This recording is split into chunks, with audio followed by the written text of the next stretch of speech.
حدیث سے یہ پتہ چلتا ہے کہ 3 صفیں ہونی چاہیے، مگر 2 کی بھی ممانت نہیں۔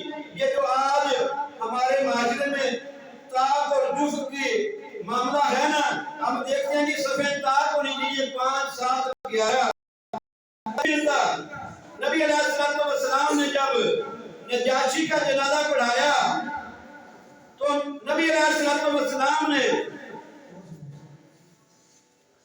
فرمایا اپنے صحابہ کو صفیں بناؤ، تو صحابی مجمع بن جاریہ انصاری رضی اللہ عنہ بیان فرماتے ہیں آپ نے 2 صفیں بنائی اور میں دوسری صف میں تھا، اس پہ 2 صفوں نے جنازہ پڑھا۔ تو اس لیے یہ بھی سنت ہے کہ اگر 2 ہوں 3 ہوں 5 ہوں جتنی ہوں 6 ہوں کوئی مسئلہ نہیں اس میں، مگر 3 صفیں کم سے کم ہوں اس کی بخشش کے لیے کافی ہو جاتی ہے۔ وہ بندے مومن مواعظ ہونے چاہیے، خالص اللہ کی توحید والے ہونے چاہیے، اللہ کی ذات صفات اور عبادات میں شرک والے نہیں ہونے چاہیے۔ وہ جتنے مرضی ہوں اس کا فائدہ کوئی نہیں ہوگا۔